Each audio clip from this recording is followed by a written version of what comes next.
திருச்சிற்றம்பலம். தென்னாருடைய சிவனை போற்றி, எந்நாட்டவர்க்கும் இறைவா போற்றி. அனைவருக்கும் வணக்கம். விருச்சிக ராசிக்குண்டான ஜூலை மாத பலன்களை பத்தி பார்க்கலாம். அதற்கு முன்னாடி நம்முடைய சேனலை சப்ஸ்கிரைப் பண்ணிக்கோங்க. விருச்சிக ராசியை பொறுத்த வரைக்கும் உங்களை ஆளக்கூடிய கிரகமாக இருக்கக்கூடியது செவ்வாயே. 1-6 செவ்வாய் இப்ப இருக்கக்கூடிய இடம் அப்படின்னு பாத்துட்டீங்கன்னா கேதுவோட சேர்ந்து 10ஆம் இடத்துல நிக்கிறார். அப்ப கேதுவோட செவ்வாய் இருக்கும் பொழுது, கேது அப்படின்னாலே பாத்துட்டீங்கன்னா முழுக்க முழுக்க முழுக்க ஒரு ஞானத்தை கொடுக்கக்கூடிய ஒரு கிரகம். எந்த விஷயத்துல நீங்க போராடுறீங்க, எந்த விஷயத்துல உங்களால ஜெயிக்க முடியல அப்படின்னாலும் இந்த கேது நம்ம ராசிக்குள்ளேயோ ஏதாவது ஒரு வழியில நமக்கு என்ட்ரி ஆகுதுன்னா அதனுடைய ஞானத்தை கொடுத்துரும். இப்ப 1-6 உங்களை பற்றிய ஞானங்கள், நீங்க யாரு, என்ன, எதற்காக அப்படிங்கிற உங்களுடைய திறமைகள் என்ன அப்படிங்கிற எல்லா விஷயத்தையும் கொடுத்துரும். அதே போல அவரே உங்களுக்கு 6ஆம் அதிபதியாகறனால கடன் சார்ந்தது, நோய் சார்ந்தது, அதே போல வழக்குகள் சார்ந்த விஷயங்கள், இதுல எல்லாம் உங்களுக்கு பிரச்சனைகளா இருக்குது. கடன் வாங்கணுமா, எதற்காக, ஏன் அப்படிங்கிற 1000 கேள்விகளுக்கும் விடை கேதுவே கொடுப்பார். அப்ப இதெல்லாம் யோசிக்க வைப்பார் இந்த மாசம். அப்ப இந்த செவ்வாய்க்கேது இயற்கையாகவே சண்டை, சச்சரவு, பிரச்சனைகள் நம்ம என்னதான் நம்ம சொன்னாலும் கூட அது போறப்ப ஞானத்தை வாரி வழங்கி நம்மளுடைய நல்ல மனிதர்களாகவோ அல்லது நல்ல மனம் கொண்ட ஒரு நபராகவோ மாற்றி விட்டுட்டு தான் அது போகும். அப்ப செவ்வாய் கேது சேர்க்கை தொழில் ஸ்தானத்துல இருக்கும்போது தொழில் ரீதியாக ஒரு ஞானத்தையும் அவர் ஏற்படுத்தி கொடுப்பார்.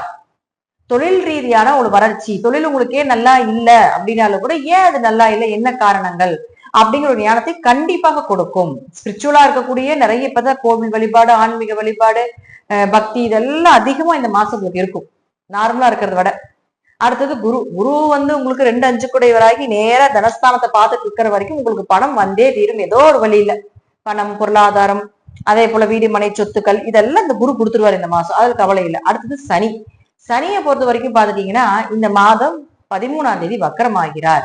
பொதுவா சனி வக்கரம் அப்படிங்கிறது நவம்பர் மாசம் 28ஆம் தேதி வரைக்கும் இருக்குது. உங்க ஜாதகத்துல சனி என்ன பொறுப்பு எடுத்திருக்கார் அப்படின்னு பாத்தீங்கன்னா 3-4 இது நம்ம தனி பதிவா நான் உங்களுக்கு கொடுக்குறேன். இப்ப பொதுவா பாக்குறப்போ உங்க ஜாதகத்துல சனி வக்கரமாக இருந்தால் இதனுடைய 3ஆம் இடம் 4ஆம் இடத்திற்கு உண்டான ஒரு விஷயங்கள் உங்க ஜாதக தடையாக இருந்துட்டு இருக்குது அப்படின்னா அது வெற்றி கிடைக்கும். ஒருவேளை சனி உங்களுக்கு ஜாதகத்துல வக்கரம் இல்லை அப்படின்னா இந்த வக்கர காலகட்டங்கள் உங்களுக்கு கொஞ்சம் பொறுமையாக இருந்து செயல்படுத்த வேண்டும். வீடு சார்ந்ததோ, சொத்துக்கள் சார்ந்ததோ, வண்டி வாகனங்கள் சார்ந்ததோ, முயற்சிகள் சார்ந்ததோ, அம்மா, உங்க கூட பிறந்த இளைய சகோதரர்கள் சார்ந்தது, மாமனார் சார்ந்தது, இதுலெல்லாம் கொஞ்சம் பொறுமையா ஹேண்டில் பண்றது நல்லது. ஒருவேளை சனி வக்கரமாக இருந்தால் உங்களுக்கு நல்ல பலனை சனி ஓரளவுக்கு கொடுப்பார். சனினா வக்கரம்னா கொஞ்சம் வேகம், விவேகம் கொஞ்சம் அதிகப்படுத்துறது, ஸ்பீட் அதிகப்படுத்துறது அப்படிலாம் நம்ம சொல்லுவோம். அப்ப அதற்கு உண்டான பலனை இன்னும் கொஞ்சம் அதிகமாக கொடுக்கும், ஸ்பீடா கொடுக்கும். அடுத்தது சுக்கிரன். 7க்குடையவர் 7ல இருக்கிறார். 7க்குடையவர் 7ல இருந்தா காரகோ பாபநாஸ்தி அப்படின்னு நம்ம ஜாதகத்துல சொல்லுவோம். திருமண வாழ்க்கையில கொஞ்சம் மனக்கசப்புகள் இருக்கும், ஆனா சந்தோஷத்தையும் கொடுத்துட்டு தான் போவார். அப்ப நல்ல வரன் தேடி வரும். 7க்குடையவர் 7 இருந்தா திருமண வரன், சுப நிகழ்ச்சிகள், இதெல்லாம் கண்டிப்பா உண்டு. ஒரு கோவில் வழிபாடு. இப்போ அதை விட என்னன்னா 7ஆம் இடங்கிறது பரிகாரங்கள். அப்போ உங்க பரிகாரங்கள் நீங்க செய்யக்கூடிய வழிபாடுகள் பலிக்கும். போய் நின்ற உடனே உங்களுக்கு எல்லா தரிசனங்களும் கிடைக்கும் விருச்சிகத்தை பொறுத்த வரைக்கும். ஏன்னா ராசியை பார்க்குது சுக்கிரன். ஒரு சுபகிரகம் ராசியை பார்க்கிறது மிகப்பெரிய யோகம். ஒரே ஒரு பார்வை மட்டும்தான் சுக்கிரனுக்கு, 7ஆம் பார்வை மட்டும்தான். அந்த சுக்கிரன் இப்ப உங்க ராசியை பார்க்குது. அப்ப இந்த மாதம் ஒரு பண வளர்ச்சி, உங்க தேவைகள் இதெல்லாம் பூர்த்தி பண்ணிக்கலாம். சந்தோஷங்கள், மகிழ்ச்சி.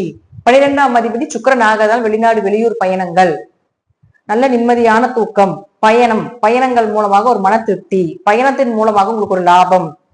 சொந்த ஊர்ல திருமணமே ஆகல அப்படின்னா வெளியூர் அதாவது சொந்த இடத்துல பொண்ணு பாக்குறோம், மாப்பிள்ளை பாக்குறோம், கிடைக்கல, வெளியூர் வெளிநாட்டுல பாக்கலாமா, இப்ப இதெல்லாமே அது சக்சஸ் ஆகும். பார்ட்னர் பிரிஞ்சிருந்தாலும் கூட சேர்ந்து அவர்களுக்கும் உங்களுக்கும் ஈக்குவலா லாபம் வர்றதுக்குண்டான பெரிய பிசினஸ் பண்றதுக்குண்டான வாய்ப்பு இது எல்லாமே கிடைக்கும். அடுத்தது புதன். புதனை பொறுத்த வரைக்கும் பாத்துட்டீங்கன்னா 8ல் குரு இருந்தாலும் இவ்வளவு காலகட்டங்கள் உங்களுக்கு புதன் அங்க இருந்தார். இப்ப அந்த புதனே பாத்துட்டீங்கன்னா 8 மற்றும் 11ஆம் அதிபதி ஆகி உங்களுடைய ராசிக்கு 9ஆம் வீட்டுல வந்திருக்காரு. விருச்சிக ராசிக்கு 9ஆம் இடம் பாதகமே. அப்ப பாதகமாக இருந்தாலும் லக்னத்துக்கு பாதகம், ராசிக்கு பெரிய அளவுக்கு பாதிப்பு இல்லை. அடுத்தது பாருங்க, உங்களுக்கு இந்த புதன் 18க்கு இவரும் வக்ரம் ஆகிறார். அப்போ உங்க ஜாதகத்துல புதன் வக்ரமாக இருந்தால் திடீர் வருமானம், திடீர் அதிர்ஷ்டங்கள், திடீர் லாபங்கள் இதெல்லாமே கிடைக்கும். ஜாதகம் நல்லா இல்லாம கொஞ்சம் இதா இருந்தா கொஞ்சம் கவனமா இருங்க. திடீர் பண இழப்புகள் கூட ஏற்படலாம். ஒருவேளை உங்க ஜாதகத்துல புதன் வக்கரமாக இல்லைன்னா பணம் சார்ந்த விஷயங்கள், கம்யூனிகேஷன் சார்ந்த விஷயங்கள், ஷேர் மார்க்கெட்ல பணம் இன்வெஸ்ட்மெண்ட் பண்றது, பெரிய லாபத்தை எதிர்பார்க்காம இருக்கிறது நல்லது. உங்களதுல புதன் கொஞ்சம் வக்கரமாக இருந்தால் கொஞ்சம் உங்களுக்கு நல்லபடியாக இந்த மாதம் கடந்து கொண்டு போயிடலாம் அப்படிங்கிறது அமைப்பு. அவர் புதன் வந்து 18ஆம் தேதியில இருந்து ஆகஸ்ட் மாதம் 11ஆம் தேதி வரைக்கும் இருக்கிறார். அடுத்தது சூரியன். சூரியனை பொறுத்த வரைக்கும் பாத்தீங்கன்னா உங்களுக்கு அவர் 10ஆம் அதிபதியாகி இத்தனை நாளா சிவராஜ யோகமாக செயல்பட்டு இருந்தாலும் கூட கொஞ்சம் மறைஞ்சு செயல்படும் பொழுது நீங்க யாருக்கு என்ன செஞ்சிருந்தாலும் ஒரு புண்ணிய கணக்கு இல்லாம போயிருக்கும் அப்படிங்கிறது அமைப்பு. இப்போ இந்த சூரியன் வந்து அடுத்த புதனோட சேர்ந்து புதாத்திய யோகமாக வேலை செய்ய போகிறார். இயற்கையாகவே சூரியன் வந்து 11ஆம், அதாவது உங்களுக்கு 10ஆம் அதிபதியாகி 9ஆம் வீட்டுல புதாத்திய யோகத்துல இருக்கும் பொழுது, புதாத்திய யோகம்னாலே படிப்பு சார்ந்த விஷயங்கள், படிப்பை விட அதீத நாலேஜ், இது எல்லாமே புதாத்திய யோகம் கொடுத்துரும். அப்ப இது எல்லாமே செயல்படும். ஒரு படிப்பு மாத்துறீங்க, ஒரு இடமாற்றம் பண்ணணும், ஒரு ஹாஸ்டல் மாத்துறீங்க, ஒரு ஸ்கூல் மாத்துறீங்க, ஒரு காலேஜஸ் எல்லாம் மாத்துறீங்க அப்படின்னா தாராளமாக செயல்படுத்தலாம். அப்ப 10ஆம் இடத்துல இருக்கும்போது ஸ்கூல் கட்டுறதுக்கு உண்டான அமைப்பு, அல்லது அதுல ஏதாவது ஒரு டீச்சர் வேலைக்கு உண்டான அமைப்புகள், ஏதோ ஒண்ணு படிப்பு ரீதியாக உங்களுக்கு வளர்ச்சியை கண்டிப்பாக கொடுக்கும். அல்லது உயர்கல்வி படிக்கிறதுக்கு உண்டான வாய்ப்புகள், நம்மளுடைய சொந்த நாட்டை விட்டு, ஏன்னா உங்களுக்கு வந்து சுக்கிரன் ராசியை பார்க்குது. சுக்கிரன் உங்களுக்கு 12ஆம் அதிபதியாக இருக்கா, சொந்த நாட்டை விட்டு வெளியே போய் படிக்கிறது, சொந்த ஊர் விட்டு வெளியே போய் படிக்கிறது, மாவட்டத்தை விட்டு வெளியே போய் படிக்கிறது, இதெல்லாமே ஏற்படுத்தி கொடுக்கும். அதோட அவரே பாருங்க உங்களுக்கு 10ஆம் அதிபதியும் ஆகிறதுனால தொழில ஒரு வளர்ச்சி, தொழில ஒரு லாபங்கள், எதிர்பார்த்தோட நல்ல லாபங்கள், இது எல்லாமே கொடுத்துருவார். ஜாதகம் நல்லா இருந்துருச்சு, தசாபுத்திகளும் நல்லா இருந்துருச்சு அப்படின்னா நான் சொல்வதை விட இன்னும் கூடுதலான பலன் உங்களுக்கு கிடைக்கும். ஏன்னா ஒரு சுபகிரகமாக இருக்கக்கூடிய சுக்கிரன் உங்க ஜாதகத்தை, உங்க ராசியை பார்க்குது. இப்ப இங்க வந்து உங்க சந்திரன் இருக்கு, இது உங்க ராசி சந்திரன் இருக்கு. சந்திரனும் சுக்கிரனும் நேருக்கு நேர் பார்த்துக்கிறாங்க. ரெண்டுமே சுபகிரகங்கள். நேருக்கு நேர் பார்க்கிறது யோகம். எல்லாம் மாத்துறீங்க அப்படின்னா தாராளமாக செயல்படுத்தலாம். அப்ப 10ஆம் இடத்துல இருக்கும்போது ஸ்கூல் கட்டுறதுக்கு உண்டான அமைப்பு, அல்லது அதுல ஏதாவது ஒரு டீச்சர் வேலைக்கு உண்டான அமைப்புகள், ஏதோ ஒண்ணு படிப்பு ரீதியாக உங்களுக்கு வளர்ச்சியை கண்டிப்பாக கொடுக்கும். அல்லது உயர்கல்வி படிக்கிறதுக்கு உண்டான வாய்ப்புகள், நம்மளுடைய சொந்த நாட்டை விட்டு, ஏன்னா உங்களுக்கு வந்து சுக்கிரன் ராசியை பார்க்குது. சுக்கிரன் உங்களுக்கு 12ஆம் அதிபதியாக இருக்கா, சொந்த நாட்டை விட்டு வெளியே போய் படிக்கிறது, சொந்த ஊர் விட்டு வெளியே போய் படிக்கிறது, மாவட்டத்தை விட்டு வெளியே போய் படிக்கிறது, இதெல்லாமே ஏற்படுத்தி கொடுக்கும். அதோட அவரே பாருங்க உங்களுக்கு 10ஆம் அதிபதியும் ஆகிறதுனால தொழில ஒரு வளர்ச்சி, தொழில ஒரு லாபங்கள், எதிர்பார்த்தோட நல்ல லாபங்கள், இது எல்லாமே கொடுத்துருவார்.